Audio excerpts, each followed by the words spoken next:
Muy bien, entonces empecemos justamente con las clases de ahora. Vamos a justamente advertir lo siguiente. Vemos justamente el lado de las exposiciones, digamos, en el marco de la unidad de Historia del Derecho. Ya conocen las diapositivas, así que en su oportunidad no hay más, digamos, aspectos que se presenten. Bien, siendo así, comencemos de una vez. El curso es Historia de Derecho. Ustedes dirán, pero ¿por qué Historia de Derecho si mi curso es Historia General de Derecho? Vamos a ver ahora con oportunidad, con mucho más calma. Bien, esta unidad se trata, como ya lo hemos hecho en su clase presencial, las bases teóricas para el conocimiento de la historia y el derecho. Evidentemente, tenemos que ir a su historiografía y fuentes de derecho. Sobre eso hay que ver qué dice la historia. La historia es una materia, incluso una profesión, que está ligada justamente como la herramienta más cercana y con mayor contacto de las ciencias sociales junto con el derecho. La historia marca justamente la pauta del enfoque por el cual el derecho se ha desarrollado en cada una de las eras de la humanidad y rige justamente la manera como tú puedes advertir cómo una institución jurídica se aplica o se ha aplicado o podría aplicarse en el futuro. Para eso, la historia, como disciplina independiente, autónoma, parte de un conjunto de hechos sociales, de la presencia que tiene un encadenamiento que influye en el desarrollo colectivo. El historiador no busca saber qué pasó, sino saber las causas que lo precedieron y la finalidad misma. Eso mismo se repite en el derecho, porque la historia del derecho te va a servir para que adviertas no solamente qué ha pasado, sino que por qué pasó, la causa, y también qué finalidad llevó a que eso ocurriera de esa manera y no de otra.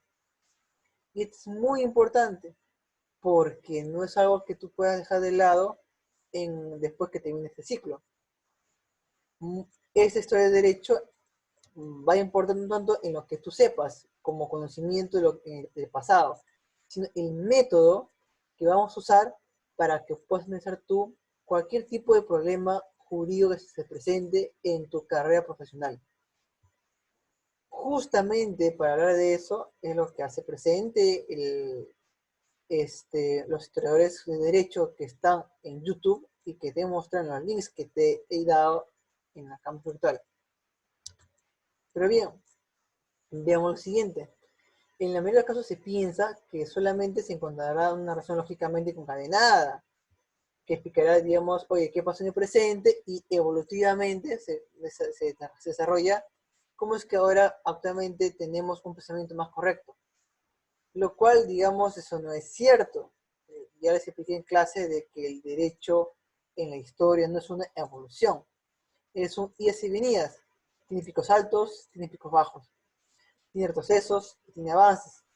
No es un desarrollo lineal hacia perfeccionamiento, para nada. Y justamente la historia del derecho te va a advertir ese tipo de circunstancias, para que sepas que la legislación vigente o el pensamiento jurídico vigente no ha sido pensado así toda la vida. Y no significa que el pensamiento actual que tú tienes esté correcto. De repente, el pensamiento de tus papás es más correcto ahora que el que tú tienes. Bien, entonces la historia tiene otro objetivo, de explicar y plantear problemas críticamente, haciendo de tal modo que ese saber sirva de algún modo, crítico a nuestro presente. Antes por la historia tiene un objetivo no de narrarte las cosas que ha pasado, sino críticamente advertirte qué problemas ocurrió en el pasado, qué soluciones se dio en el pasado, qué errores se tuvo, qué aciertos también, que ha conllevado a que tengamos este presente. Si ustedes han visto los videos que les he alcanzado a ustedes en la clase por YouTube, vas a darte cuenta de que, como si fuera una frase muy elocuente, ¿no? Tenemos que saber lo que ha pasado en la historia para saber por qué estamos tan mal o tan bien el día de hoy? ¿Por qué justamente tu esquema jurídico actual tiene ese esquema y no otro? ¿Y cómo es que tú puedes advertir que una institución jurídica que te va a servir en un juicio, en un arbitraje, en una sentencia, en el Congreso, o en el Poder Ejecutivo, en una empresa, o en un tribunal internacional o nacional, tiene detrás toda una historia que va a implicar que tengas que tú que conocerla? Es como un tema de relación de pareja. Tú, por ejemplo, puedes tener una persona una chica, un chico que te gusta, y no vas a tú solamente decirle, quiero que me digas tu presente hacia el futuro, y no me digas tu pasado. Porque supone que si tú quieres entenderla a ella, y entenderlo a él, tienes que saber sus antecedentes. Es por eso que todo trabajo de investigación serio, toda relación amorosa seria, siempre tiene que saberse el pasado de la pareja, para poder advertir por qué piensa de esa manera y poder reaccionar de una mejor manera a sus ímpetus, a sus pensamientos, a sus ideas. Así que por eso que la historia de ser humano, individual o colectivo, es muy importante. Mételo bien eso en la cabeza. Entonces, la historia, desde el punto de vista justamente del derecho, es un enfoque, claro, evidentemente teórico, pero que se localiza en los límites de la disciplina de la historia, de modo justamente más seguro, más científico, ¿no? Es decir, la disciplina de la historia no es que haya nacido desde la época romana o ha nacido desde la época griega, recién nació en el siglo XIX como disciplina. Pero sus raíces lo encuentran evidentemente en el griego Heródoto, o sea, primer historiador del mundo occidental. ¿Y por qué siglo XIX? Ahí tenemos un poco de historia, de la historia. Lo que pasa es que en el siglo XIX, llamado el siglo científico, el siglo de la codificación, alude a que son siglos de los descubrimientos, del auge de las ciencias naturales, por las cuales, en base al descubrimiento científico, se advertía cosas del sistema digestivo, nervioso, conocer el cerebro humano. Por tanto, había la posibilidad de conocer de manera exacta y descriptiva todos los esquemas, eh, del ser humano. Y por mayor razón, por una razón, estaba justamente, se ha trasladado a las ciencias sociales. Esto es, las ciencias sociales y las letras también querían tener una ciencia exacta.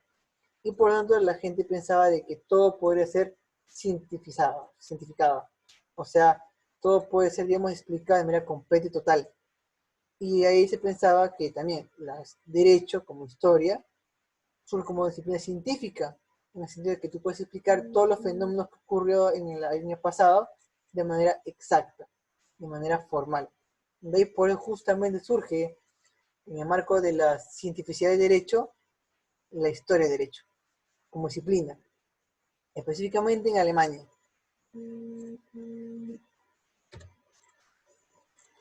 Pero, entonces, ¿para qué la historia del derecho? ¿Para qué justamente eh, esos aspectos que sirven en la realidad, ¿no? Cuál es el aspecto que puede haber en, de importancia para ustedes y para mí y para la carrera de derecho? Pero bien, en eso sí tiene una respuesta, que todas las disciplinas tienen fundamentos vinculados a vicisitudes eminentemente históricas. Todo mundo tiene un pasado. Y si tú quieres saber cómo funciona la disciplina, justamente tiene que advertirse que realmente cuál es su pasado, cuáles justamente los aspectos que puedan darse en la realidad, en la vida humana. Entonces, ahí justamente es la importancia de la historia del derecho. Y bien, siendo eso así, hay que determinar que los ojos que comprenden la historia pueden advertir hasta cierto punto una época determinada, eh, pero no necesariamente es así. tienes en cuenta que está ligada a prácticas, a luchas, a intereses, hechos inmediatamente históricos. O sea, el derecho de por sí no es solamente paz, es también conflicto. Y necesariamente las reglas jurídicas que hubo en el pasado no han provenido, digamos, de una democracia entre pobladores, sino muchas veces ha sido una imposición, como son las guerras. Entonces, el jurista, el abogado, los estudiantes como ustedes, como que tú que me estás viendo, debes comprender y acostumbrarte a considerar el fenómeno jurídico como algo que tiene una perspectiva temporal. El derecho hoy no puede considerarse como una cúspide de evolución racional, y tampoco podemos tú considerar de que estamos ante un derecho estable y vigente y no mutable. El derecho que yo estudié, por ejemplo, hace 10 años es diferente al que tú estás estudiando ahora. Y lo que estás haciendo ahora va a ser diferente a lo que van a estudiar, por ejemplo, en 10 años más. Porque el derecho justamente es muy cambiante, es temporal. Lo que implica que tú tengas que estudiar y capacitarte toda tu vida. ¿Así? Toda tu vida vas a tener que capacitarte. Porque de hecho justamente va cambiando. Responde a un hecho, un fenómeno temporal de la realidad humana. Y por eso te tienes que valorar críticamente cada época de la historia, con sus aciertos y desaciertos. Por ejemplo, hoy vimos el tema del COVID-19, es un hecho temporal, ¿sí? Histórico, y que han involucrado un cambio en nuestro ordenamiento jurídico, porque el Ejecutivo está emitiendo normas jurídicas a través de decretos legislativos para justamente paliar los problemas que se surgen por ese tipo de cuarentena y los fenómenos sociales que surgen novedosamente. Entonces, la regulación que fue emitida sin tomarse en cuenta este fenómeno social se encuentra desfasada y cuando requiere una nueva regulación. Por lo tanto, la regulación fue justamente lo que te tocó a ti vivirla en el marzo, actualmente se encuentra ya en el pasado. No vas a poder aplicarla en estas situaciones de problemática que tenemos por COVID-19.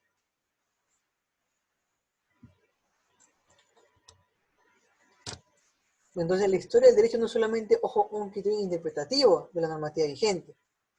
Es decir, tú no puedes reducir lo que te explico a simplemente que en una norma voy a hacer sus antecedentes, o su pasado. No, son los fenómenos jurídicos que yo te digo de que tienes que analizarlos e interpretarlos de manera histórica. Los problemas sociales, los problemas culturales y económicos, tienes que verlos desde el punto de vista histórico. Por ejemplo, la gente critica el tema de equipos médicos, los hospitales, pero no es un problema de este gobierno, es un problema histórico. Los últimos 5 gobiernos no han comprado camas UCI, máquinas respiradoras, por tanto, no es un problema de gestión de ahora, es un problema histórico, no ha habido, digamos, importancia del Estado o del gobierno de turno a este tipo de aspectos. Por eso, Bruno Aguilera Márquez siempre dice que la propia evolución de la ciencia jurídica demuestra probablemente lo contrario, que la aproximación racional formalista no puede ni debe ser el único cauce por el cual se acceda al conocimiento del derecho. En otras palabras, no puedes basarte netamente en la documentación oficial, en las leyes, para saber qué es lo que ha ocurrido. No basta con que entres al SPIG y veas la ley en el año 90, 95, 2000, 2020. Tienes que ver el fenómeno en su totalidad. Por lo tanto, no puedes seguirte netamente de una dogmática vigente.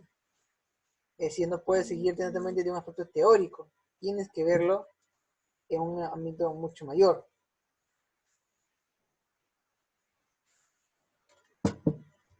Entonces, si es así, ¿cómo definimos la historia de derecho? Se concibe como un conjunto de saberes con una complejidad bien definida y definible, como algo dado, como un mero saber del pasado jurídico, pero no es así. Te he explicado que no solamente es contar lo que pasó, sino saber realmente qué ha pasado y qué cosa se oculta de los documentos oficiales. Ver, digamos, incluso descubrir historias que han sido ocultadas dolorosamente para que tú no sepas. Por ejemplo, En la Segunda Guerra Mundial se ocultó el tema de los genocidios judíos. Tuvo que justamente descubrirse, investigarse, para que sea parte de la historia.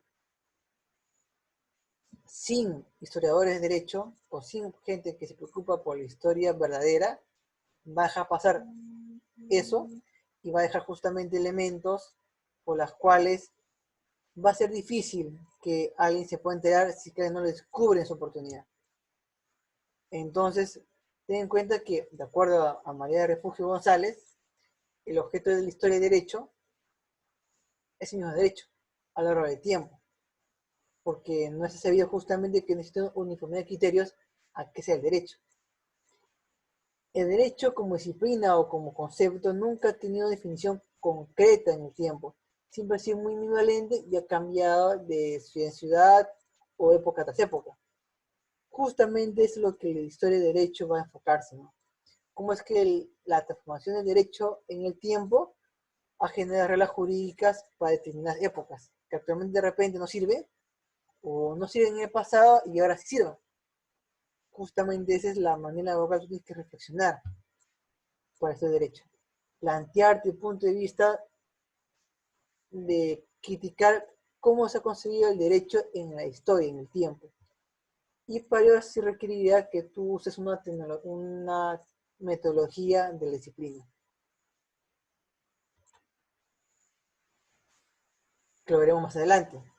Justamente, siguiendo a Javier Vargas, un historiador peruano, el Estado de Derecho como historia general no debe considerarse como ciencia de naturaleza, o sea, como ciencia social de definición, en cuanto a veces a causa de efectos fatales, sino una ciencia social, más que ciencia social, incluso como un fenómeno social, que sufre cambios con el desarrollo de la persona, pero que sirven de enseñanza y experiencia actualmente. Son justamente, nos muestra principios normativos, instituciones sociales, que justamente marcan la pauta de la experiencia humana, cómo ha sido trastornada o cómo ha sido inhibida su marcha. Porque, y repito una vez, el derecho siempre está involucrado a los azares de la vida humana, para bien o para mal. Así que en eso no hay más vueltas que darle. Para ello tenemos teorías y métodos al respecto.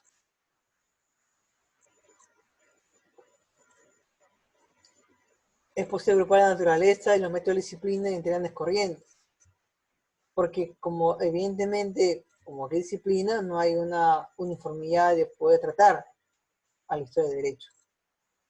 Y tenemos como un concepto que se pone automático, en el cual dice, oye, estudia historia de derecho evidentemente automático, o sea, simplemente básate en lo que se da en la norma oficial, básate netamente en las teorías neutrales, apolíticas, fuera de ideología. Y para eso piensan que justamente está vinculado a una historia interna de derecho. Solamente estudia derecho desde el punto de vista interno, netamente de la voz oficial que hay. Por otro lado, también puede estudiarse la historia desde el punto de vista del método de la historia. Es decir, tomando que el derecho es un objeto de estudio para un historiador. El historiador tiene una infinidad de metodologías externas, que puede tomar tanto herramientas no jurídicas como jurídicas, pero bajo la perspectiva de historia. Lo malo de eso es de que como no conoce el derecho y tampoco cómo se vincula en la misma disciplina, va a tener una visión parcial de la historia de derecho. Por otro lado tenemos el enfoque número 3, que es una disciplina que se ubica entre ambos. Es una ciencia social, pero que se involucra tanto en la historia y toma en cuenta las herramientas de derecho. A eso se llama la historia social. Es decir, toma en cuenta la gramática jurídica, la historia secas y la historia social. La historia social se refiere a tomar en cuenta un enfoque cultural, económico, social, pero también de cómo cómo ha reaccionado el derecho, cómo ha reaccionado justamente los aspectos que puede haber en esa oportunidad. y hago presente justamente ese aspecto en su oportunidad.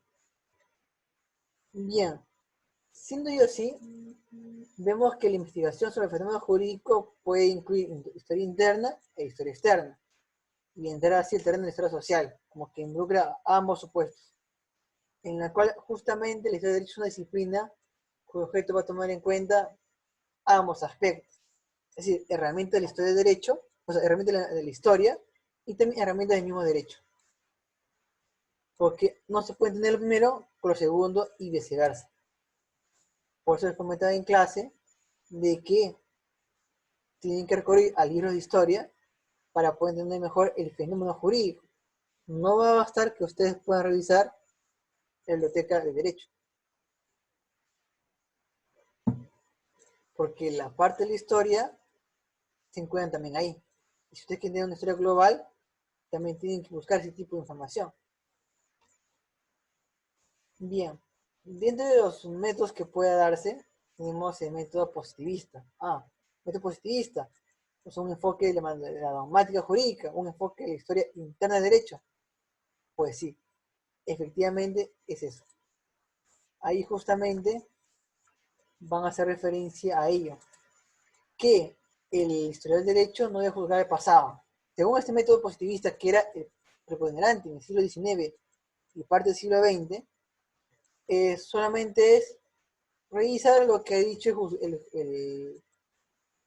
las voces oficiales. O sea, no juzgues el pasado y tampoco tienes la función de instruir a los contemporáneos. No critiques, simplemente cuentes lo que pasó. Es una historia tradicional. Es, como ejemplo, lo que ustedes le han contado en su historia de Perú, o sea, en el colegio. Usan mucho el método positivista porque te cuentan la Revolución Francesa, la independencia de Perú, los próceres, los cursores, pero no te cuentan su contexto, por qué hicieron lo que hicieron, por qué sacrificó Alfonso Ugarte, Francisco Bolognesi, Miguel Grau, Tupac Amaru. ¿Cuál es su contexto en que vivía? ¿Se rebeló porque se rebeló? ¿Porque le dio la gana? ¿Porque uno se despertó y dijo voy a tomarme al virreinato? No, o sea, eso tiene un porqué, una finalidad y un objetivo. Por tanto, la historia del colegio es una historia positivista, que fue hegemónica en Europa en el siglo XIX. Más exponente fue Leopoldo van Ranke, quien dio justamente cientificidad a la historia, y que partía de que solamente puedes tomar en cuenta documentos oficiales para poder armar la historia de tu país. Lo cual evidentemente tiene varias críticas, porque no necesariamente documentos oficiales es la narración correcta de la historia, porque muchas veces le escriben los vencedores y no los perdedores. Un ejemplo claro de ello son las películas estadounidenses, la Segunda Guerra Mundial. Todos parten de que Estados Unidos, por él, ganó la guerra, rescató a Soldado Ryan, Dunkerque, el último hombre, todo salsa la valentía de los estadounidenses. Pero en la Segunda Guerra Mundial, quien soportó el más peso de la guerra fue la URSS. Cuando el frente más importante ha sido la URSS, y donde se escribió la más muertes en el lado de la Europa del Este. Igual, por tanto, no puedes guiarte de lo que te dice los vencedores o la versión oficial. También tienes que ver la parte de los vencidos, la parte alemana, la parte de los japoneses. Una parte importante es, por ejemplo, Cartas de Gojima, que lo contrastas con la película Fuimos Héroes, que narran la misma parte de la historia de diferentes enfoques, del vencido y del vencedor.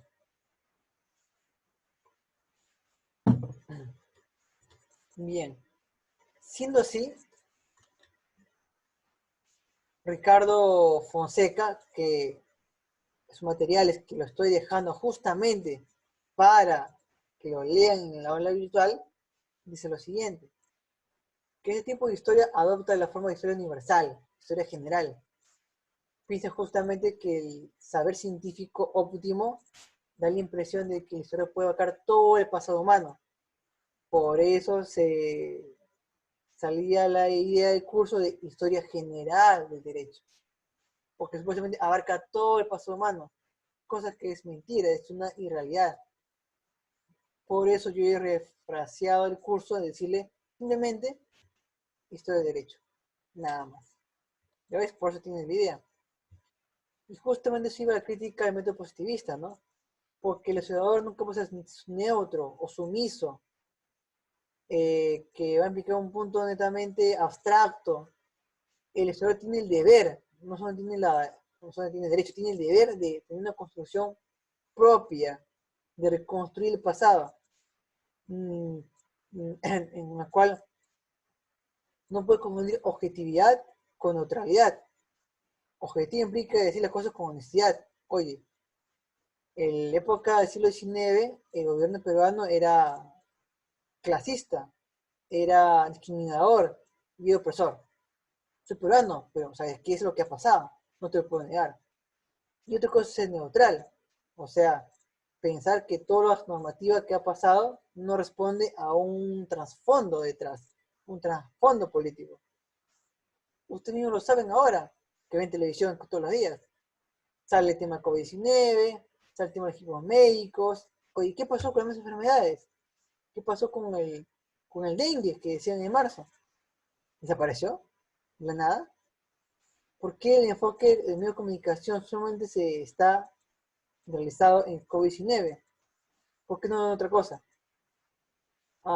Como das cuentas, el historiador de derecho, tú que vas a en el futuro vas a contar a tus hijos, yo viví el COVID-19 y yo sobreviví, vas a advertir de que, sí, todo el COVID-19, pues es falso.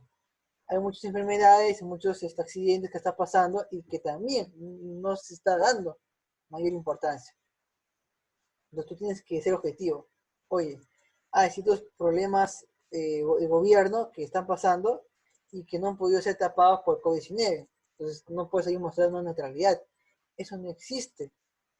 Pero no se puede hacer eso de esa manera porque tú no estás engañando. Y si justamente la crítica que te lo hace Buenaventura de Sosa Santos al método positivista. Entonces el derecho actual no puede estar sesgado por un discurso histórico de pedestal, solamente de avanzada, que ha existido y ahí se ha quedado. No podemos glorificar el presente y tampoco tú puedes analizar el pasado con ojos de presente. Tienes que tomarte en la posición de esa persona que está justamente viviendo su época para que tú puedas entender por qué hizo lo que hizo y por qué hace y por qué opinó lo que opinó. Si tú lees los libros del pasado, de los 80, del 90, incluso del 2000, vas a dar cuenta que su opinión está sesgada, pero sesgada porque tú ahora sabes que está sesgada. En esa oportunidad no era así necesariamente. Había muchos aspectos a tomar en cuenta que no lo vio. O sea, todos pueden ser generales después de la batalla. Pero tú tienes que ponerte en posición de la persona y los juristas, de las reglas jurídicas que en su oportunidad se dieron en una época determinada. Así que ahí no tendrías justamente por qué centrarte en ese tipo de críticas, ¿no? Y eso también va como una anécdota, como, digamos, como una especie de recomendación. Cuando ustedes hagan el trabajo que tienen que realizar, no juzguen al pasado con ojos de presente, júzgalo con ojos del pasado también. Se comprende el por qué opinó lo que opinó, para que puedas tener una mejor percepción de la realidad que estás analizando. Frente a este tipo de historia de derecho de punto de vista dogmático, que controló todo el siglo XIX, como 100 años, tenemos la escuela de métodos, las escuelas anales, la escuela francesa. Justamente en pantalla te muestro todas las personas que han sido sus exponentes máximos. Incluso el día de hoy encontramos a George Duby, que está vivo y justamente es el último periodo de escuelas anales, actualmente presente. Fundada por Lucien Febvre y Marc Bloch, seguido por Fernand Braudel y Jacques Legoff, justamente te parte la idea que la historia no puede ser centrada en el pasado, sino debe tener en el presente, pues el ayer y hoy están inexorablemente conectados. ¿Qué decir con esto? De que no puedes simplemente hablar del pasado como si fuera algo que no te está a ti afectando, como si fuera, ah, bueno, eso pasó y pasó, yo no tengo nada que ver. No. Tu presente es una consecuencia del pasado. No sé si ustedes han visto a Matrix, dice una frase Morfeo. Yo no estoy aquí por el camino que voy a seguir, sino estoy aquí por el camino que he seguido. Justamente, la historia del derecho hasta el 2020 es lo que ha originado que tú estés acá presente en este momento. Si tú tienes la posibilidad de estudiar, es porque salió una normatividad, un cambio de pensamiento, que determinó de que la educación no es un privilegio, sino es un derecho garantizado por el Estado. Por tanto, lo que a ti te parece normal, en ese pasado era muy complicado. Era casi imposible que una persona como tú, que no es noble, que no tiene sangre azul, pueda seguir un tema educativo. Actualmente es impensable ese tipo de pensamientos. Pero sí que justamente cómo se ha formado ese tipo de teoría jurídica que da las bases para esto. Tú de repente tienes quizás cadenas en las manos que te impiden hacer cosas, pero que va a llegar un momento en el cual la gente diga, oye, eso es malo, es equivocado. Y tu hijo ya no tiene esas limitaciones. Entonces tu realidad jurídica no se está bien. Por eso la escuela nacional es parte, oye, revisa tu presente con tu pasado, para que justamente veas la conexión que existe. Y para eso ellos usan las estadísticas, ¿no? Oye, ¿cuántos muertos ahora? Y acá cuántos muertos actualmente. Para que veas cómo es que el hambre o de repente la educación ha variado. Si antes había educación para el 25% de población, ahora es el 75%. ¿Qué ha llevado a eso? ¿Cómo hay que adecuarlo? Pues justamente las escuelas anuales te dice, usa los métodos estadísticos para que veas el verdadero impacto de una regla jurídica. Por ejemplo, en el pasado por una regla en la cual se establece de que toda persona que es vulnerable fue por un bono. Qué bueno, entonces, la gente que estuvo en el siglo XX cobró un bono, parece. Pero luego las estadísticas y vas a dar cuenta que el 25% lo cobró y demás no. ¿Qué significa? De que el bono no hacía un impacto tan grave como tú pensabas que tuviera. Entonces, te das cuenta de que si son de lees la normativa, vas a crearte una equivocada idea del pasado. Tienes que guiarte de las estadísticas para que veas si es que hubo un impacto real de la regla jurídica del 2020. Justamente la foto te muestra la Segunda Guerra Mundial, la muerte de los genocidios. Vas a dar cuenta de que si es que no habría investigado eso, no habría sabido que los alemanes, bajo el concepto nazi, tenían una formación genocida.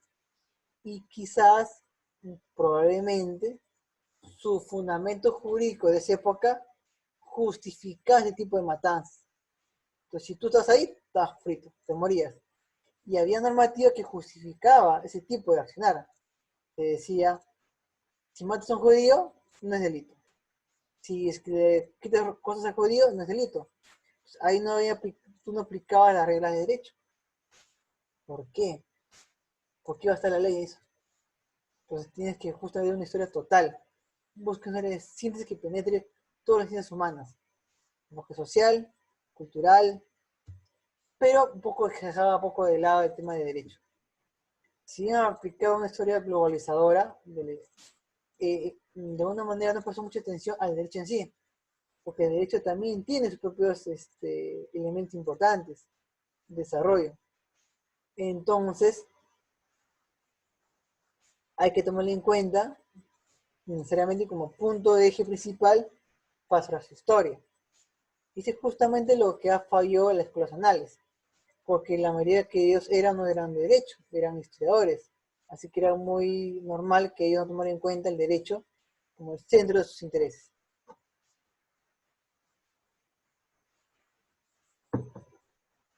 Pero lo que sí se rescata es que no separan el hecho y la norma.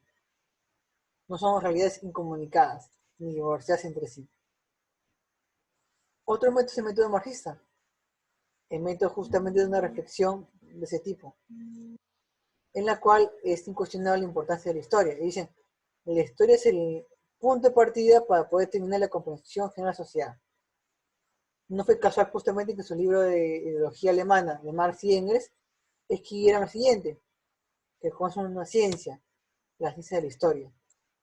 Porque la historia para el marxismo era la única ciencia verdadera que podía tener la verdad del proletario, la verdad del capitalismo, la verdad de la economía y del conflicto de clases. Porque consideran que las demás ramas estaban, digamos, un poco manchadas, tocadas. Marx y Engels pretendían explicar que todo lo social siempre tiene un predominio de la economía, pero que no era algo mecánico, es decir, que la historia tendría que tener justamente la economía como un punto importante, no el derecho, sino la economía, porque ha sido, digamos, el motor de los conflictos sociales que implicaba la lucha de clases, las reformas, el dominio de las clases dominantes, el dominio de los distintos tipos de clases, y por tanto los conflictos y la cambio de la sociedad. Esto justamente lo hizo presente en su manifiesto comunista del año 48, siglo XIX. Y justamente dice Marx y Engels, en la cual plantea una ideología de dominación de clase. Decía, estudia la historia del derecho desde el punto de vista de una lucha de clases, en la cual hay un dominante y un dominado. Ese tipo de pensamiento también tiene una crítica al método marxista, porque no necesariamente la historia de derecho ha evolucionado o ha sido cambiado porque hay un dominado y un dominante, porque también ha habido democracia, ha habido también sociedades colectivas, como forma incaica, en el tema del Layo. Entonces no autoriza justamente que todo el hecho sea definido y considerado como un instrumento simple de clase dominante para poder justificar su poder. Eso no lo dijo ni Marx ni Engels, pero sí lo han dicho sus discípulos posteriores. Lo han considerado como un mero instrumento o como una mera técnica que justificaba la lucha de clases. Lo que es incorrecto porque el derecho en sí, no lo dijo Marx, tampoco Engels, pero también que el derecho tiene su propio contenido, en el cual ha servido para crear reglas jurídicas para resolver problemas, y no necesariamente para justificar el poder de uno. Entonces, ahí es justamente la ligazón, ¿no? De que el derecho no es un instrumento, no es un mero instrumento de la historia, de los dominantes, sino también es un aspecto que tiene su propia importancia, al igual que la economía, al igual que las ciencias sociales, la cultura. Ninguno es preponderante hacia el otro, para poder entender mejor a la historia. Siendo así, tenemos la historia del derecho y la verdad en el proceso, ¿no? Después de todos estos métodos, ¿cómo podemos entender la historia del derecho? Tenemos que entenderlo como un saber que mira el presente. Efectivamente, tienes que mirar el presente y no solamente en el pasado, pero existe una conexión entre ellos. Y por eso tienes que comprender el presente con el pasado, con sus contradicciones y con sus diacronías. Entonces, el análisis de las instituciones jurídicas, matrimonio, testamento, propiedad, los conceptos, las teorías, negocio jurídico, teoría exegética, teoría ecológica, teoría positivista, solamente puede ser efectivamente revisado si se inserta justamente en un tiempo dado y considera todas las condiciones sociales y económicas, sociales y políticas y mentales que rodean y delimitan y condicionan la historia y condicionan el derecho. Solo así puede darse cuenta qué es lo que realmente vas a poder entender al respecto. Y es muy importante porque te quiero decir de que cualquier análisis que tú hagas de una institución jurídica y un concepto, tienes que ver desde un multienfoque social, o sea, ver el impacto de la sociedad, ver justamente el impacto económico, un análisis costo-beneficio, ver la ideología política que está detrás de esa regla jurídica y ver también la mentalidad del legislador, para que puedas comprender cuál es el verdadero sentido de naturaleza de cualquier disciplina jurídica. Por tanto, este es justamente el método y la manera como enfocarte para analizar la historia del derecho. Un multienfoque. Ver por su enfoque político, enfoque económico, enfoque cultural, enfoque social y enfoque mental. Más lo que pudiera ayudarnos para poder comprender mejor un aspecto de la historia del derecho. Y bueno, siguiendo a Jorge Basadre, vemos de que si tenemos el enfoque de este derecho y su metodología, tenemos que ver a dónde vamos a llegar ese enfoque, dónde vamos a analizarlo, cómo vamos a tomarlo en cuenta. Para eso, Jorge Basadre nos dice que hay fuentes directas y fuentes indirectas. Son las llamadas fuentes de la historia del derecho. Y ahí tenemos textos que son fuentes directas, como son los códigos, textos normativos, en modo que es muy inmediato y concreto, como las leyes y cuestiones vigentes. Son fuentes directas porque ahí están justamente el derecho inmediato. Hay fuentes indirectas porque hay documentos de aplicación de derecho, como literatura jurídica, obras, tratadistas, comentarios de los juristas de época, documentos literarios, o sea, que no tienen una concepción jurídica y tampoco tiene una fuente directa respecto al derecho, porque hay que analizar, hay que ver, oye, ¿qué dice acá? Vamos, la Ilíada, la Odisea, la Eneida, ¿qué dice acá? La Guerra de la Paz, Mujercitas, cualquier obra literaria siempre te va a dar una idea de cómo estaba el autor en ese momento. Y por eso es pertinente ver su biografía de los autores, porque es qué cosa ha impulsado a escribir de esa manera. La historia, o sea, el hecho social, va a tener un impacto como si fuera una huella de billar y va a reflejarse en el derecho. Y el derecho va a ser uno de los elementos por los cuales va a ser influenciado por el hecho histórico de ese momento. Porque la música, igual que el arte, el teatro, todo lo que es una actividad humana va a ser influenciado en su oportunidad. Por ejemplo, si tú fueras millonario, pensarías más en las cosas más abstractas, en la filosofía. Pero si una persona, por ejemplo, que necesita comer, que es su primera preocupación del día a día, no se va a preocupar en pensar, voy a leer a Sócrates, a Platón, ¿qué es la justicia? No, pues. Entonces, si es que en una época no se desarrolla mucho ese tipo de aspectos, no es porque no lo han pensado. De repente porque sus preocupaciones eran distintas y eran otras.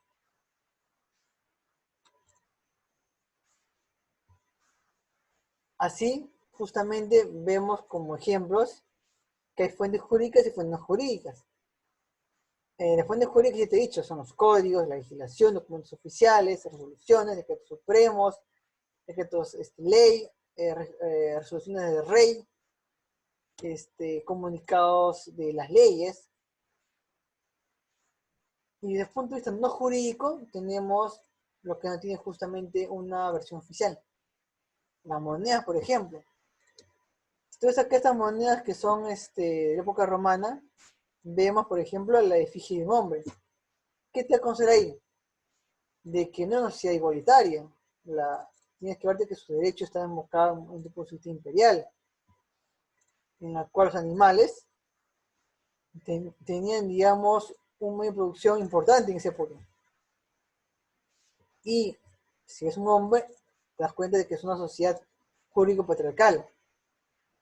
ves que justamente todo lo que se puede analizar desde una sola moneda, por eso todo vestigio de la historia te va a hacer presente eso, te va a dar justamente cómo es que va a ser la realidad al respecto. A su derecha que tenemos, si te ensayos de introducción a la realidad peruana, de José Carlos Mariátegui,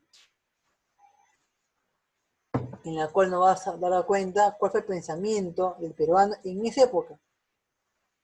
Y cuando tú tienes una institución jurídica que es histórica, que tiene más de 100 años, te vas a dar cuenta cómo es que se formó, cómo es que se dio ese pensamiento y ese aspecto de desarrollo.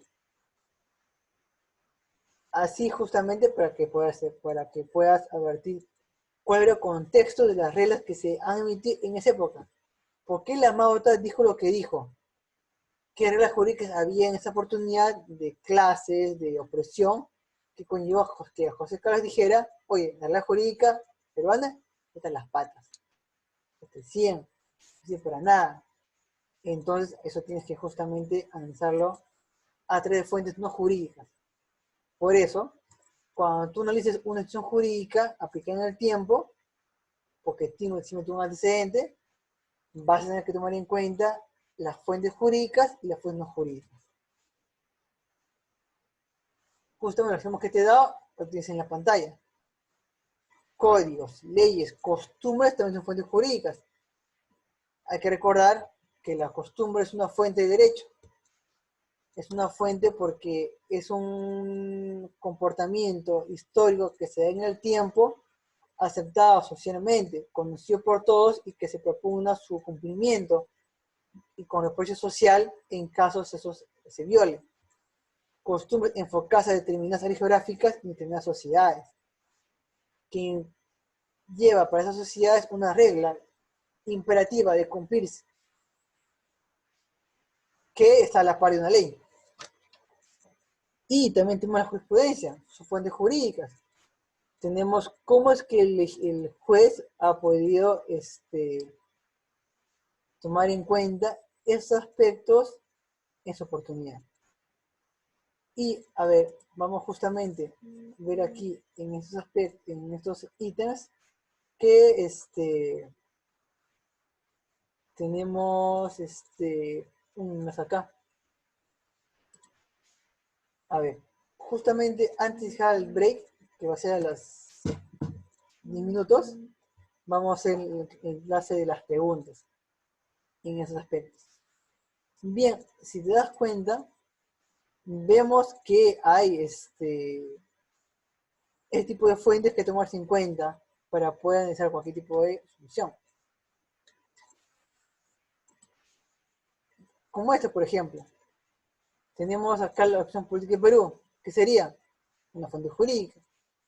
¿Qué sería, por ejemplo, la obra literaria de Carlos Ramos Núñez? Una fuente doctrina, es una fuente de desarrollo jurídico. Mientras que la mundial, como foto, es un acto histórico, es una fuente no jurídica. Entonces, vemos cuál es la historia, cuál es la tarea del historiador del derecho, ¿no? ¿Cuál es su finalidad? ¿Cuál es su importancia en esos aspectos? Vemos que, de acuerdo a Rigoberto Ortiz Treviño, el historiador no busca precedentes sin más. No pretende clarificar el derecho en periodos que no necesariamente quedan con su realidad, sino que busca unir eslabones que una cadena que no termina. Provoca, cuestiona, interroga, te invita a razonar, a que no te quedes con lo que te da. Así justamente te vas a dar cuenta que hay una presencia del historiador mucho más importante, mucho más aspectos que podrían darse en su oportunidad. Aquí justamente estaba viendo en el chat que más a la mano, quizás saber quién lo había hecho. Si acá no está, le diría que lo vuelva a hacer nuevamente. Si no, al menos ya saben cómo sale la mano en sus próximas intervenciones. Porque sí, justamente aquí está Jean Mosquera. A ver, aquí justamente espero ponerlo acá. Jean, ¿me puedes escuchar? ¿Puedes hablar? Sí, profesor. Sí, ¿cuál era tu pregunta o tu comentario? Profesor, disculpe, tengo una pregunta. En el caso de fuentes no jurídicas, he visto que incluyen la literatura jurídica. Quisiera saber por qué no es considerada una fuente jurídica. Claro, lo que pasa es que ojo, la lectura jurídica no es igual que doctrina. Es decir, que hay libros que hacen referencia, por ejemplo, a aspectos del derecho, pero que no es que desarrolla necesariamente un- una institución jurídica, ¿no? Hay muchas obras que tienen, por ejemplo, CSI o La Ley y el Orden. Hace referencia a novelas de tipo ambiental policial, aspectos, digamos, de connotación con lo en el derecho, pero son fuentes no jurídicas porque no se enfocan directamente al desarrollo de la institución. La doctrina, en cambio, sí está enfocada a, por ejemplo, a ser un libro jurídico, es decir, diferenciarlo en el sentido de que es un pensamiento, una opinión que pues esté basada en libros, no libros, pero que tiene un impacto importante y que lleva una condicionante de opinión a una sociedad determinada. Por eso decía que la doctrina, es decir, como un pensamiento ordenado y adecuado, que pues en libros no estén libros, se encuentra justamente como una fuente jurídica. ¿Por qué? Porque analiza específicamente instituciones jurídicas. La lectura jurídica, además en esta división, ha partido de que lo que se explica, las opiniones, las obras incluso que no tienen una connotación de doctrina, son, digamos, igual una fuente no jurídica, porque no tratan de explicarte una situación, sino tratan de hacerte saber una perspectiva de su vida, que pues es cierto o no es cierto. De ahí justamente se le ha puesto el tema de la fuente no jurídica. Aquí, Samir Castrillón también me levanta la mano y dejó justamente dando pase con su audio. A ver, Samir, ¿qué pregunta o comentario me quieres comentar? Buenas noches, doctor. ¿Se me escucha? Sí, te escucho. Allá. Bueno, sí, anteriormente, ¿no? Ante toda la clase, ¿no? que se ha estado dando, se podría resumir entonces o a entender de que en el ramo de la historia del derecho se tiene que abarcar de forma imparcial, de forma objetiva y de forma crítica para poder, digamos, evitar un sesgo y entender correctamente cómo ciertas normas o leyes que antes eran comunes ahora simplemente han dejado de aplicarse, ¿no? Como por ejemplo en el país mismo, ¿no? Si hablamos de la época de nuestros abuelos, cuando las damas, en este caso, las esposas querían hacer algún contrato, no las podían hacer ellas solas, tenían que hacerlo a través del esposo. Y las propiedades que ellas tenían en su momento no le pertenecían a ella directamente, sino era partícipe con el esposo que tenían que hacer todos los trámites. Y eso obviamente con el pasar del tiempo, con el cambio cultural, ha llegado pues a modificarse y ahora pues cada persona, independientemente de ser hombre o mujer, tiene las libertades de poder manejar eso, ¿no? Sí, efectivamente, este es un ejemplo claro en la cual no es que el derecho va a reaccionar o va a inventar normas y la sociedad va a acatarlas. Usualmente es al contrario, es la sociedad quien va a forzar al derecho justamente a poder cambiar, a poder modificarse. Es por eso que la lucha, los quejas, los, este, digamos, las manifestaciones tratan a eso, a poder justamente cambiar el derecho, porque el derecho es flexible y va a ser muy influenciado a las acciones que la sociedad tiene. Por eso justamente se dice que el historiador, que es el que analiza la historia, es por naturaleza un desmitificador. O sea, esos mitos, ese tipo de neutralidad, eso es falso. Se cambia perspectiva y muchas cosas que no se habían en el pasado ahora se saben. Entonces, justamente esa es la idea de ustedes también, de que cuando hay institución jurídica que ustedes van a analizar como de trabajo, tienen que partir de tanto fuentes jurídicas como fuentes no jurídicas y ver no solamente desde el punto de vista oficial, no me digan la ley número tal, artículo número tal y cambio tal fecha, tal año. No, no quiero una cita de leyes en mi tiempo, sino del contexto, de las opiniones, la doctrina, su oportunidad. ¿Cómo es que ha cambiado? ¿Por qué se pensó de esa manera y por qué no de otra? ¿Cuál es la ideología que imperó en esa oportunidad que justificó el abuso del derecho? Pues justamente ese es el enfoque que ustedes tienen que darle al trabajo y también a este curso. Bien, aquí justamente haremos una pausa de 10 minutos para que se refresquen, para que vayan al baño y volvemos justamente a las 7:50 aproximadamente para poder justamente seguir hasta las 8:50 la clase. Así que nos vemos justamente en 10 minutos, no se conecten y será justamente refrescarse. ¿Ya, chicos?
clase. Por favor, estén todos atentos.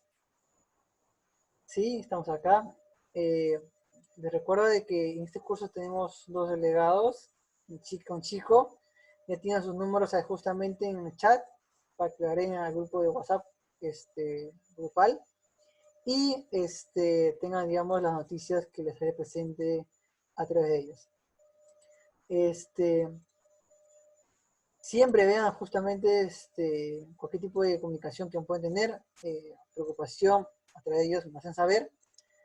O también me escribe al mi correo institucional. Justamente lo estoy dejando aquí para que lo puedan leer, lo puedan enviar. Bien, siendo así, vemos justamente lo siguiente, ¿no? Hemos pasado justamente a ver estos aspectos y ya entraríamos, una vez que hemos tenido el enfoque general, la forma como abordar el Estado de Derecho, los aspectos a tomar en cuenta, vean justamente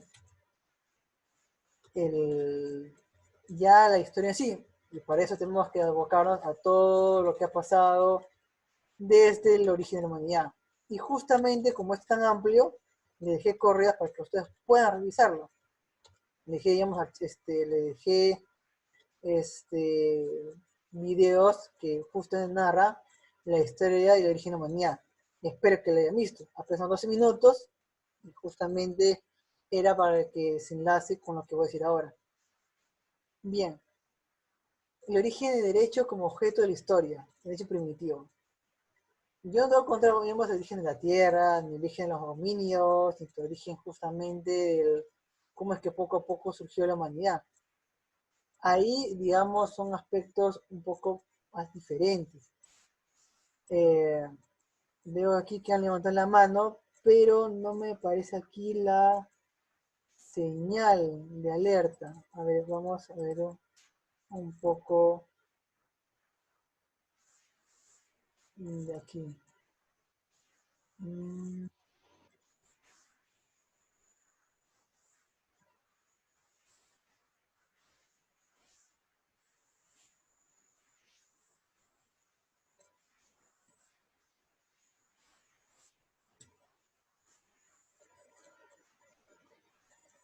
¿Alguien había levantado la mano en esta oportunidad? Si no es así, voy a seguir con la clase. Lo que tenemos aquí es justamente la primera parte del curso. Y habíamos analizado el tema de la historia de derecho, habíamos puesto que como punto de desarrollo tenemos a la control de medios de producción. Sí, punto de vista económico. No surgió el derecho porque haya su familia o el tema de sucesiones. Había muerte, había nacimientos, había emparejamiento, pero hemos contado desde el neolítico, que es el periodo de la historia humana en la cual apareció y se generalizó la agricultura y el pastoreo. Justamente los medios de producción básicos en la época del neolítico. Cómo surgió el tema de la agricultura, el pastoreo, las agrarias. Esas sociedades en conjunto ha conllevado que surgiera también la alfarería y pasara del ambiente primitivo al ambiente, o sea, diríamos del nomadismo al sedentarismo. ¿Por qué? Porque tiene que darse para que justamente las tierras floreciera y diera frutos. Así se evitó de ir de un lugar para otro y quedarse justamente en ser sedentarios, en un solo lugar. Y eso surge justamente en la época de las metales, en la época de el cobre, y el aluminio y el hierro, y en la época de la edad antigua, ¿no? Surge la escritura y las civilizaciones. Así, tenemos justamente que, de hecho, en sociedades primitivas, aparece de forma constitucionaria. O sea, piensen por un momento cómo viene esa época. Es como sus mini familias. Tiene papá, mamá y hermanos y los familiares y amigos. Crecen más y más y más. Oye, y por costumbre se van ordenando. Obviamente está en la mesa, no comas por deshora, no mates a nadie, no quites los bienes a alguien. Costumbre nada más, pero, o sea, hechos, reglas que se dan entre ellos que poco a poco con el tiempo se van siendo arraigadas. Y justamente nace de ahí la costumbre. Uso y costumbres repetitivas en la comunidad que crean normas y que para que puedan ser respetadas tienen un enfoque moral, un enfoque religioso. Y justamente sirve para tratar las injusticias o los medios sociales. De acuerdo a Beatriz Bernal Gómez, los miembros de la comunidad la acataban, en un principio como hecho mecánico, sin tener una verdadera conciencia de ellas, hasta que más tarde empiezan a distinguirlas unas, y sobre todo adquieren la conciencia de que estas costumbres no se deben ni pueden vulnerar, justamente para crear armonía y paz, que hay que obedecerlas inexorablemente, y que no hacerlo serán castigadas. Pues si nace el castigo en relación a las costumbres de las sociedades.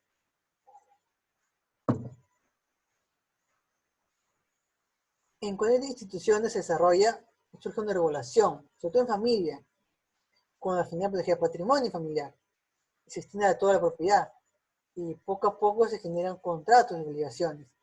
Y para poder controlar eso se recrea el tema del derecho penal incipiente. Hay jueces que va, digamos, el mayor, hay más sabios de la comunidad, hay jefes tribales, hay sacerdotes, se crean dioses, digamos, se basan en dioses para impartir justicia. Justamente para poder ver el tema del pecado como elemento a ser sancionado, justicia moral y religioso. Justamente lo que te muestro en la pantalla son expresiones de la vida en esa oportunidad. Y cómo se desarrolla en esa oportunidad.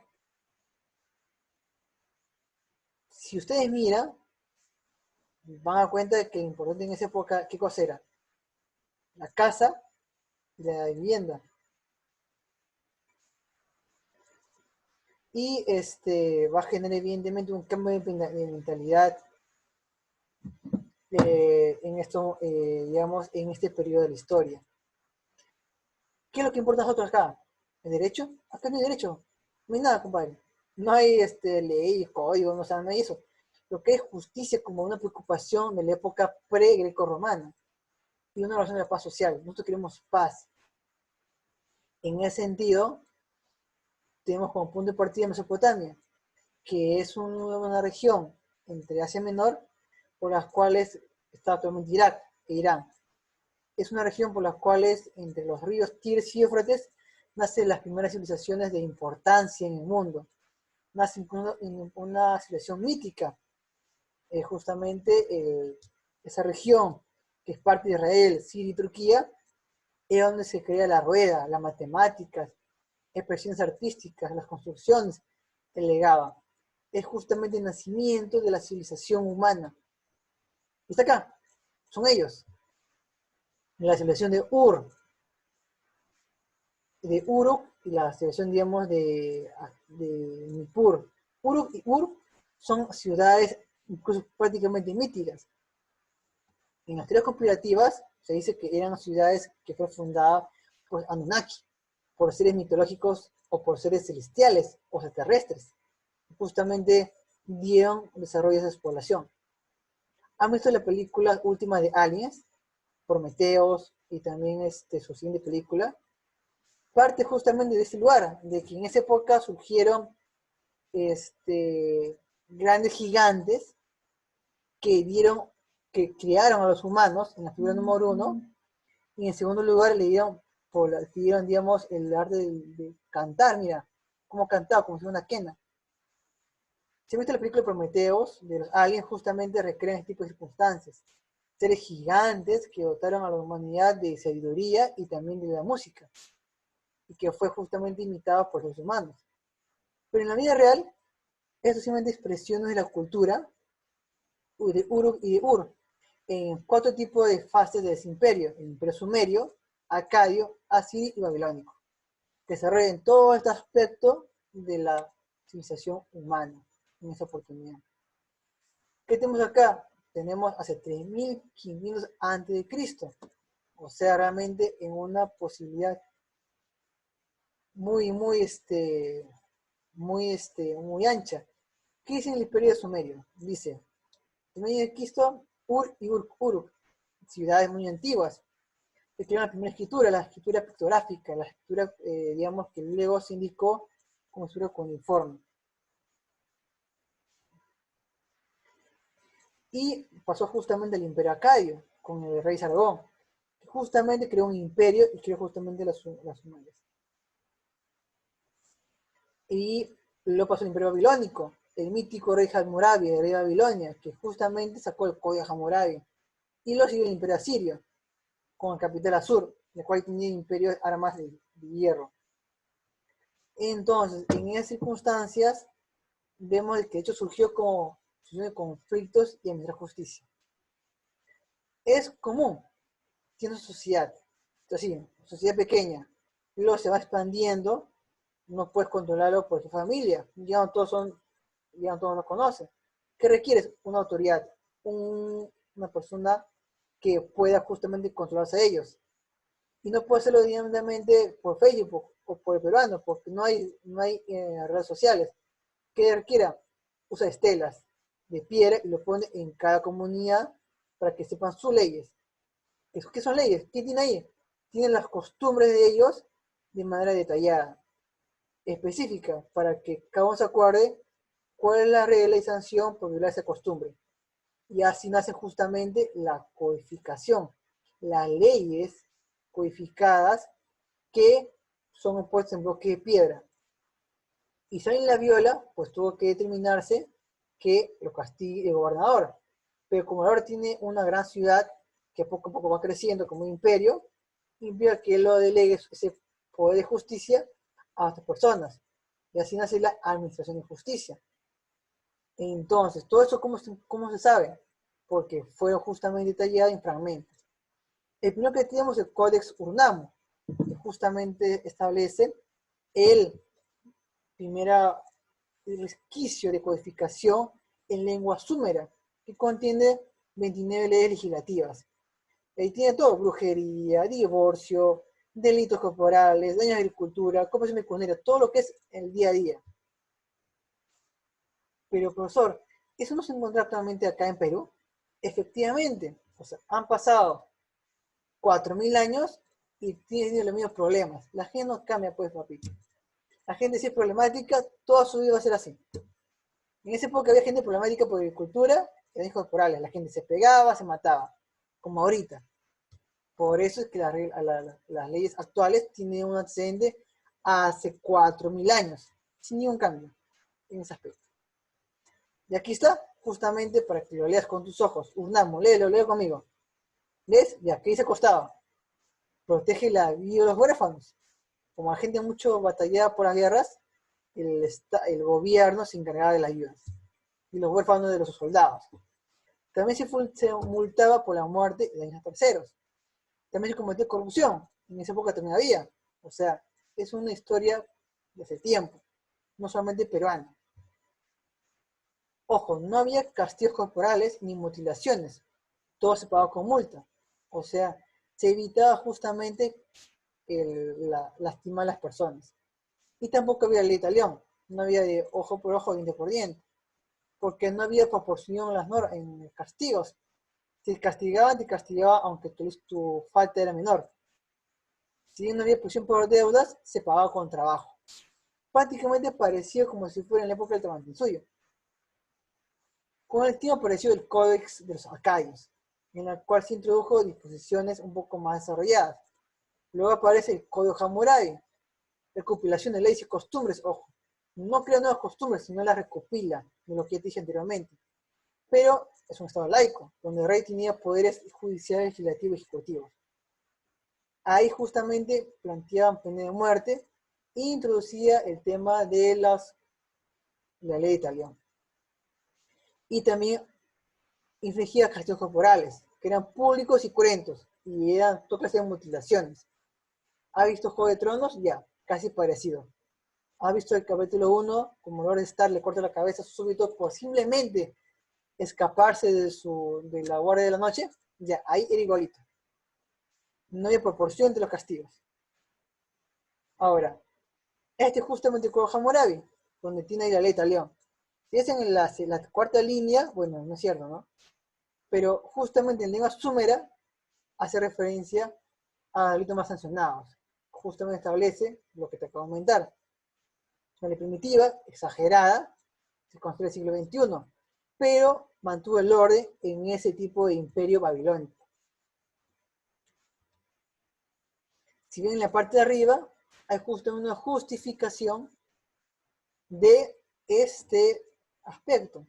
Justificación respecto de que existe el dios Hammurabi que está en el lado derecho, que le da en el lado izquierdo, le da la entrega del vara y el cetro para que pueda gobernar, impartir justicia. O también transmite la ley directamente a su cerebro. Justamente esa es la parte de antecedente que puede darse. A ver, ¿me quieres comentar algo, Samir Castrillón? Sí, doctor, buenas noches. Quería de repente que me saque una duda con respecto a la ley del talión. Yo tenía entendido de que se implementa la ley del talión justamente para evitar excesos en temas, digamos, de venganza, porque cuando había alguna, digamos, trifulca o había algún problema entre privados, eso podía acarrear hasta guerras familiares, ¿no? Porque de repente el sujeto A le robaba un ganado al sujeto B y este sujeto B no le robaba el ganado a él, sino le robaba todas sus pertenencias. Entonces el sujeto A iba y lo mataba. Entonces venía la familia, el sujeto B y mataba a toda la otra familia. Entonces, para evitar esas, digamos, actos fuera de proporción, se implementa la ley del talión, ¿no? Donde se busca que por lo menos si tú hiciste A, vas a tener un castigo de A y no generar más allá de eso. Esa duda es la que tenía, a ver, doctor, si me podría indicar. Ok. Sí, efectivamente, la ley de talión surge tanto para evitar una desproporción entre los actos de castigo que se dan a la persona. Pero la ley de talión, porque justamente generaba una proporción entre los castigos, implicaba una acción de reflejo. Es decir, si bien podía evitar que te hagan más daño de lo que tú has hecho, te permitía que te castigaran de la misma manera como que tú lo has hecho. Si es que tú, por ejemplo, de manera involuntaria le has quitado un ojo a alguien, te quitan el ojo. Porque la ley de talión no miraba culpa ni dolo, simplemente miraba proporcionalidad. Proporcionalidad implica también abrir el espacio de que cualquier castigo inimaginable que tú hagas, también se te haga. Lo que evidentemente que en esa época conllevaba a poder infligir daños corporales, que antes no se permitía. O sea, antes, en principio, si bien había que la gente se mataba con toda familia completa, eso estaba fuera justamente de las reglas primigenias que daba ese pueblo de Mesopotamia. Lo que había multas y se pagaba con trabajo. Pero la gente, digamos, a ver qué hacía venganza por propias manos y exagerada, justamente dijo, ok, haré lo mismo, pero proporcional. Justamente por eso surge la ley de talión, que fue, digamos, un cambio muy amplio, pero que duró muchos siglos posteriores. Bien, justamente ahí hace referencia a temas que a ustedes son muy comunes. Crímenes de hurto, arrendamientos, obligaciones de contratos. Como verán, actividades humanas que en esa época bien pasada, bien antigua, estaban justamente ya existentes y de preocupación para los gobernadores. Había injuria, difamación, matrimonio, familia, adopción. Evidentemente, lo que te leo acá es una transformación de lo que existe en el Código Hammurabi. El Código Hammurabi no te lo dice secuestro, de penas, sino habla de hechos, habla justamente de aspectos del bien común. Características: aplica el talión, aplica la ley de muerte, incluso esclavitud por deudas. Cada entidad se definía por sí mismo. Y se menciona el tema de la culpa, en el sentido de que, ojo, solamente si es que el delito se cometió sin dañar, o sea, por accidente, no se aplica la pena. Pero, evidentemente, no era un tema general, era un tema que se aplicaba muy cuidadosamente, porque no había cómo controlarlo, pues no había, digamos, un tema de pruebas, uno mismo se defendía, así que no era, digamos, una especie de posibilidad que tú puedas demostrarlo en el juicio. Es un ejemplo más en el cual te puedo decir de que una cosa es la ley y otra cosa es cómo se aplica. Este es justamente el texto con informe, ¿no? Por las cuales se advierte de que ahí se escribía de forma vertical, como los japoneses y los chinos. Como verás, esa es un típico escritura de la época de Asia. Es recién en Europa en la cual se escribe de manera horizontal, como usted mismo lo hace. ¿Cuáles críticas comunes de estos códigos? Que la ley era sinónimo de justicia y equidad, es decir, que nadie puede cuestionar la ley. Todo el mundo consideraba que era justo eso, y era equitativo. Era permanente, era inmutable. Las reformas eran para terminar con las violaciones de las antiguas normas, o sea, simplemente justificar lo anterior. La violación de la ley traían como consecuencia sanciones humanas y divinas, porque querían justificar su violación a que tú insultas a los mismos dioses del Olimpo, dioses como a cielo Zaratrusta, o sea, dioses de cada época antigua. La ley no incluía unas abstracciones, eran simplemente casos concretos. Por ejemplo, si el pastor mataba a los 3 ganados del pastor del costado, tenía que matar también 3 pastores blanquitos de ese pueblo. O sea, simplemente trataba de expresar los casos más comunes que existen en la vida social, que por cierto era muy evolucionada, porque acá hay hecho privado, público, procesal y penal. También encontramos esto en la época de la India que también tan antigua, tenía leyes de Manu. Manu era un ser mitológico que era sinónimo de héroe indio, que fue generado en el año 800 a 200 a.C. Justamente es su vestimenta de los indios. Era colorida porque ellos están influenciados por su naturaleza. Tenían muchos especias de diferentes colores, que eso influye evidentemente en el temperamento y también en el modo de vida. Pero iba más allá, comprendía normas jurídicas, morales y religiosas. Regulaba la conducta de las mujeres y las castas. No solamente regulaba los conflictos jurídicos, sino regulaba la vida de los ciudadanos.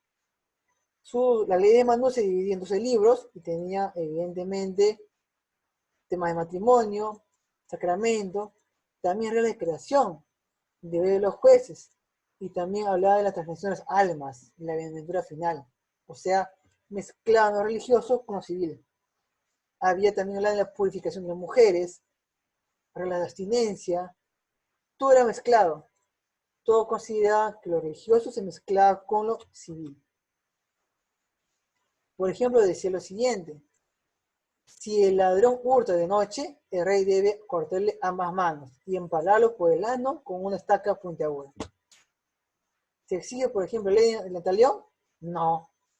Más bien, digamos, se exige lesiones corporales, de grabación. Pero también se tiene aspectos filosóficos, por ejemplo. Piensa bien antes de actuar. Habla de acuerdo con la verdad. Mira por dónde caminas y filtra el agua que has de beber. Ese pensamiento se aplica directamente hoy día de hoy. Son pensamientos filosóficos. Por tanto, siempre la India se ha caracterizado por ese tipo de pensamiento, de un modo de vida, un modo de ser. Por eso el budismo justamente surge también en la India, que no es una religión, es un modo de vida. En Egipto también se tiene ese tipo de aspectos, ese tipo de civilizaciones. Se da justamente, si usted ha visto películas de Egipto, como la momia 1, momia 2, momia 3, la maldición de Egipto, dioses de Egipto, ves de que es cierto esa infraestructura. Justo me está dando actualmente la época de Moisés. Ya, todo lo que está ahí está muy, muy ligado a lo que hay pues en la oportunidad. Si ves en la foto, es la típica figura faraónica de Anubis, el dios de la muerte. Ves a Horus, ves a Iris, ves a los dioses típicos de Egipto, que justamente agarran tu corazoncito y le ponen una balanza, le ponen una pluma y balancean. El que justamente logra pesar más que una pluma, significa que tiene una vida justa y entra al reino de los cielos. Bueno, al otro mundo. Pero lo que no opina, pues. Entonces, ¿y por qué Anubis tiene esa forma de animal? Porque para ahí justamente era un animal sagrado para ellos. Y por eso así lo consideraban. Es posible que sea unas máscaras, no necesariamente sea en la cabeza. La gente pensaba de que realmente existían esas personas de esa forma. Si ustedes justamente ven la momia, o ven, digamos, piensan justamente que los guerreros tenían esa cara de perro, pero no, eran máscaras que se ponían, representando a sus dioses. Ellos se encuentran los mandos por los cuales cubría a los muertos, para que justamente supieran cuál era el trámite legal que tienen que realizar en la otra vida. Y también ponían sus cuerpos en vasijas para que puedan justamente no olvidarse cuando pasen otra vida, y vean también comidita, para que los acompañen a otra vida. Esa costumbre de dejar comida a los muertos para que no se sientan hambre cuando pasen otra vida, se mantiene el día de hoy y coincide con la costumbre de la región andina. La región andina, también cuando va a cementerios el día del 1 de noviembre, ¿qué hace? Deja su gaseosa, su comida, va bailando, así con su muerto, porque justamente, coincidentemente, esa forma de tratar a los muertos existe tanto en la región de Tahuantinsuyo como en Egipto. Y sí, efectivamente, eso justamente hace referencia a ello, de que incluso le dan una moneda a los muertos para que le paguen justamente la entrada a otro mundo a Anubis. Evidentemente la mitología egipcia es tan abundante que no puedo acabar en toda esta clase. Pero enfoquemos justamente en lo jurídico, en la cual vemos su modo de justicia. ¿Ves una balanza, sí o no? De ahí justamente viene Libra, viene justamente el signo del zodiaco, viene el símbolo de la justicia. ¿Por qué crees que en tu facultad hay una balanza en tus pabellones como símbolo de justicia? Viene de Egipto, viene justamente de la evaluación, del juicio que hace en su oportunidad. Y en eso tenemos este tipo de aspectos. No es una civilización que ha tenido muchos elementos jurídicos en la realidad. Recuerda que ha tenido incendios en la Biblioteca de Alejandría, así que no se encuentran muchos detalles sobre cómo ha regulado. Lo que sí tenemos es que tenía una gran civilización que considera Bajo Egipto y Alto Egipto, de gran antigüedad y que fue culminada con la invasión romana en el año 50 después de Cristo. Si ustedes han visto, por ejemplo, Cleopatra, es la última faraón de Egipto, que justamente concluye todo el desarrollo matemático, astronómico, medicina, escultura y escritura que ha tenido Egipto en su oportunidad. Lo que se ha encontrado es acá, en la estela de Karnak, que alude justamente a pergaminos, papiros, que regulaban la corrupción de los fiscales y también regulaban los aspectos de obra que había para la construcción de ese tipo de monumentos. Se versaba sobre familia, sucesiones, propiedad inmueble, por relación al Tribunal de Justicia. Se deducía que el matrimonio era monogámico y que los contratos indicaban escritura por testigos y que había registros públicos sobre propiedad inmueble. En materia penal existía la tortura y el juicio de Dios. Hubo también cortes superiores y la Suprema Corte del Faraón. Prácticamente todo existe hasta ahora. El modo de poder organizar la sociedad, el modo de poder desarrollar los regímenes de paz no es peruano, no es europeo, viene de esa época todavía. Porque la sociedad, sus problemas no ha cambiado mucho en tantos milenios. Sí, unos problemas de patrimonio, de familia, sucesiones, solo que la manera de verlo ha sido diferente y ha evolucionado, evidentemente, de sociedad en sociedad de manera distinta. para ver justamente el tema de Egipto, he dejado también videos que están justamente en Social Virtual, para que sepan cómo desarrollarla de manera muy amplia. En Israel también tenemos derecho, pues tenemos al menos una legislación llamada legislación mosaica, que es el derecho hebreo codificado en el año 900, hace 100 antes de Cristo. Es justamente lo que está en la Biblia. Si ven en el Antiguo Testamento, ese es justamente la ley mosaica. Ahí justamente ligada a la religión, que se encuentra desarrollada en el Levítico y en el Deuteronomio. Y donde saludo de hecho penal, familiar y patrimonial. Por ejemplo, se dice que el único dueño de la tierra es Jehová, o Yahvé, mientras los hebreos eran usufructuarios, o sea, simplemente usaban la tierra, pero que todo era de Dios. Se castigaba falso testimonio con la ley de talión y la adulterio. Los sacerdotes eran los jueces supremos. ¿Recuerdan el juez Salomón? El juez Jeremías. Eran jueces. ¿Han visto la película Sansón? Era un juez que impartía justicia a su pueblo. Era la época de los jueces. Vean su Biblia en ese momento y chequen justamente juez. Y te pongo justamente acá los 10 mandamientos de Moisés. ¿Ven la serie? ¿La sigue? Ya. Se dice que estas tablas estaban en el Arca de la Alianza y que los fue trasladado a una iglesia en Etiopía, en África, cuando fue justamente derribado el templo de Jerusalén de Salomón. Estos 10 mandamientos se llaman ley mosaica, que debía ser exigida por la cabeza de la familia. Siendo un pueblo comerciantes, hasta ahora, recuerdan que el comercio judío es muy importante y controla parte del mercado internacional, no distinguía entre extranjeros y no cobraba intereses. Y no se puede tampoco embargar los bienes necesarios al deudor. Ajá, no se puede embargar los bienes necesarios al deudor. Eso se encuentra en la legislación peruana. Actualmente, debido a Israel, no puedes embargar, por ejemplo, el taxi a un taxista o la maquinaria a un sastre, porque está prohibido embargar bienes que son de sustento del deudor. Eso que está en el Código Civil, ahorita, venía de Israel, en el año 600 a.C. Eso es lo que nos nutre a nosotros. ¿Y cómo llega? Porque los recuerda que los judíos, allá nosotros, pues, cristianísimo. Recuerda que los cristianos como nosotros somos judíos completos. O sea, los judíos son semicristianos, porque ellos solamente tienen creencia en el Antiguo Testamento. Nosotros, a ambos, en el Antiguo y el Nuevo Testamento. De ahí vienen justo en sus costumbres cristianas a Europa y también a América.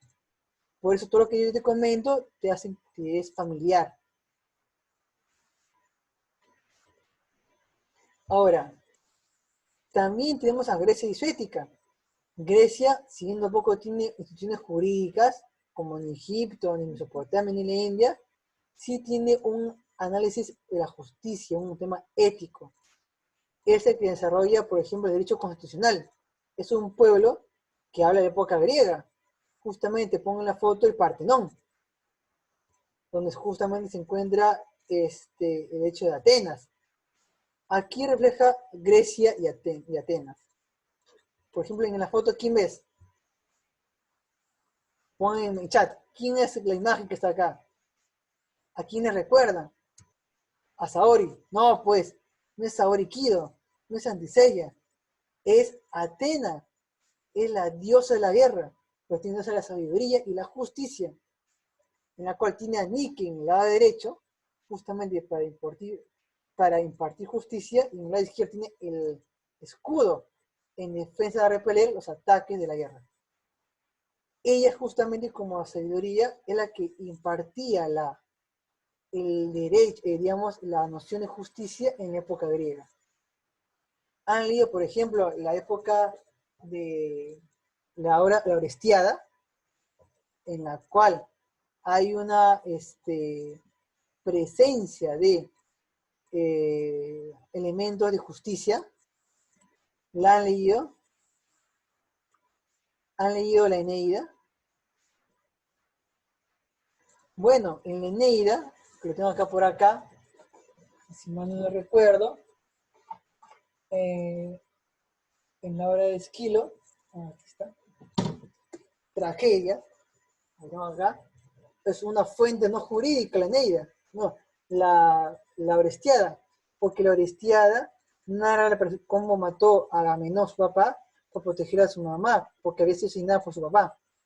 Entonces, él cumpliendo las leyes divinas, mató a su papá porque mató a su mamá. Pero luego fue castigado porque también se castigaba a quien mató a su papá. Y él huyó de las furias. Y estas furias lo persiguieron hasta Atenas y hizo justicia.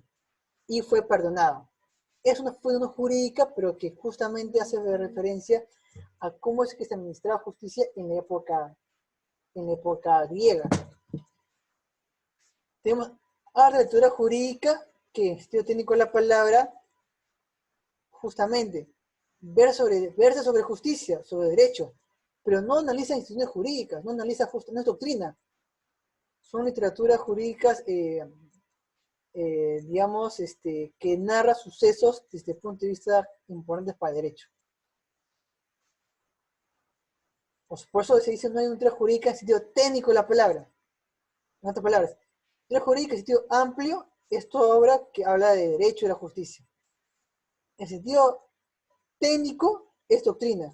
En sentido lato es justamente obras literarias como esta, que hablan de derecho, que hablan de justicia, pero que no desarrolla una institución.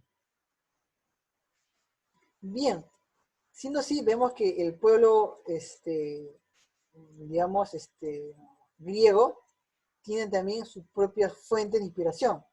Por ejemplo, Wolff nos decía lo siguiente: los argumentos jurídicos en las obras filosóficas se reducen a proyectar leyes utópicas, casi como ocurre en las leyes de Platón. El tema de, por ejemplo, el reino mítico de Mu, el reino mítico de la Atlántida. Cuando hablo de Mu, no me refiero a Mu Daris, del caso zodiaco, que sí dice que venía el Mu de ese reino. No, sino que Mu viene de que hay un reino mítico, como la Atlántida, que tenía leyes justas y de fantasía. Y Platón lo comentaba en su obra La República, pero que evidentemente no han tenido un sustento real. Sin embargo, aquí el tema de la justicia y la moral. Eso justamente se encuentra más en la Ética Nicómaco de Aristóteles, que justamente desarrolla los elementos de justicia y democracia. Todo eso conllevó a que se desarrollara la Constitución y la democracia que nace en Atenas. Ese justamente, por eso se dice que Atenas es la cuna de la democracia, porque ellos inventaron el Congreso de la República, la sociedad, la democracia, la votación popular, la justicia distributiva, la justicia conmutativa. Entonces, ellos son los que piensan eso.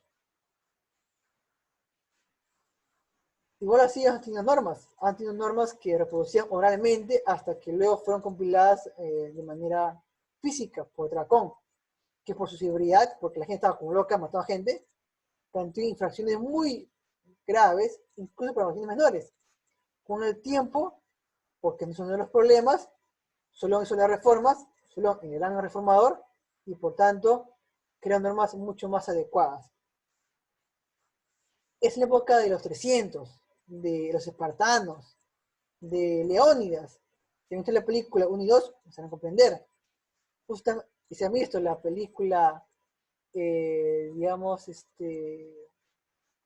digamos, de escultura griega, que no me acuerdo mucho sus nombres, que pueden ver en Netflix, van a ver justamente este tipo de época, ¿no? De hecho, de los griegos, porque cada polis era diferente, y su propia legislación. Los que se imponen Atenas y Esparta, sobre todo Atenas, porque fueron los que me dieron lo que actualmente nos alimenta, que es constitución política y la democracia, y los elementos de libertad entre los ciudadanos, la noción de ciudadanía, que se enfoca sobre todo en Roma. Conclusión: ¿cuál es el mayor aporte de los griegos al derecho? Son tres. Su discusión filosófica, porque discuten qué es la vida, qué es la libertad, por qué comes, por qué haces memes, por qué haces TikTok. Piensa en tu valoración jurídica en el tiempo. ¿Vas a morir? ¿Vas a ir? ¿Qué haces con tu vida? aspectos filosóficos que se sustentan, que dan un marco teórico al surgimiento de decisiones jurídicas. También tienen la implementación de los polis en un régimen constitucional en ciudades-estado, que es como si fueran estados federados, lo que actualmente Estados Unidos, México y Brasil. Y también da un paso muy importante, de los regímenes aristocráticos a la oligarquía, para luego pasar a la democracia, sobre todo en Atenas. Eso lo pueden encontrar con mayor detalle en material de lectura que les he dejado, que justamente Beatriz Bernal Gómez lo desarrolla de manera un poco más adecuada. Y bien, si se dan cuenta, y aquí justamente comparten ustedes, es que todo lo que hay aquí en la época antigua no es algo que esté de pasado. Te he demostrado de que lo que te he explicado, hay muchos elementos jurídicos que actualmente se encuentran vigentes. Así que no puedes justamente decir de que lo pasado ha pasado y se acabó.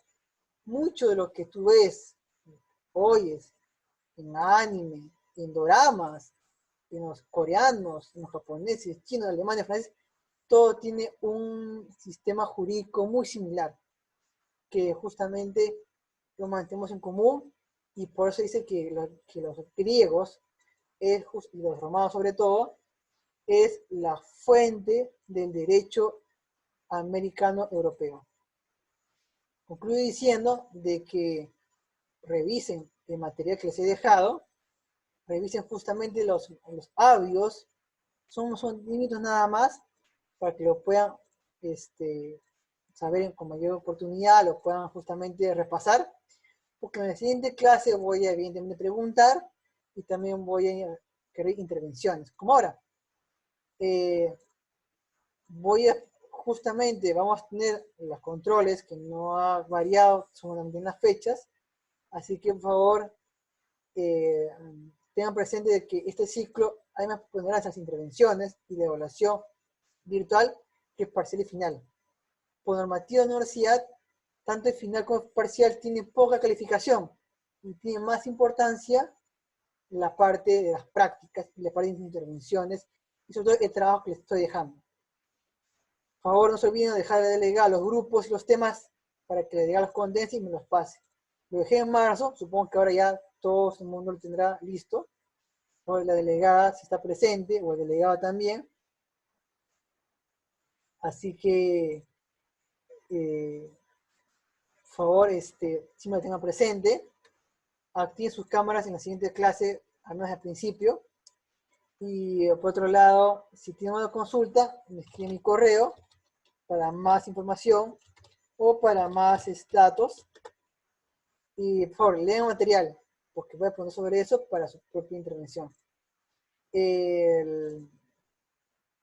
Están ahí justamente delegado y delegada, manden sus números telefónicos para todo. Así que chicos, gracias por venir, gracias por estar atentos. Espero que todo haya funcionado bien. No importa que no me vean muy bien el rostro, porque lo que importa son las diapositivas y sobre todo mi voz. Si escucha bien, perfecto.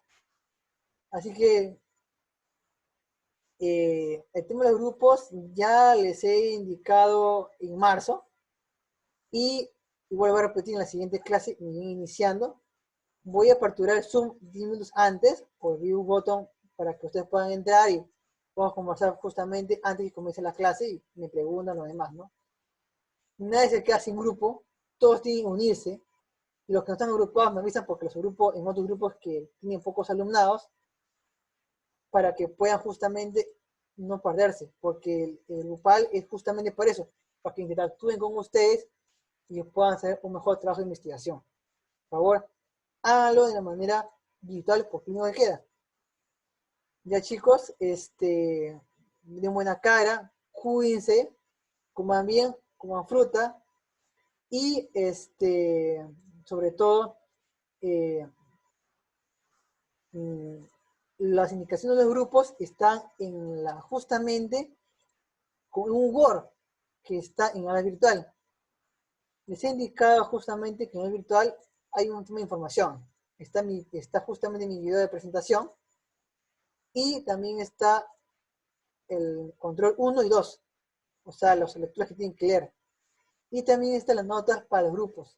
De 3 a 4, eligen un tema que está justamente en el sílabus, sobre todo en el material que les he dejado, que está todo ahí en la virtual, y me las hacen llegar. Por favor, es un trabajo de investigación. Felizmente para ustedes, historia de hecho, todo está en internet. Así que igual no hay en la biblioteca. Así que se han salvado. Investiguen bien, miren justamente el material que se ha dejado. Obligatoriamente tienen que basarse de ahí para trabajar investigación. Y para ello justamente pido que me analicen de manera alegre y detallada, porque la historia es divertida. Ni los videos se van a matar de risa. Así que, mientras que van lavando su ropa, mientras que van justamente comiendo, pongan su video de 10 minutos y van viendo. Y justamente con eso van a entrar mejor para que la siguiente clase estén más preparados. Ya chicos, esto es por ahora. Voy a detener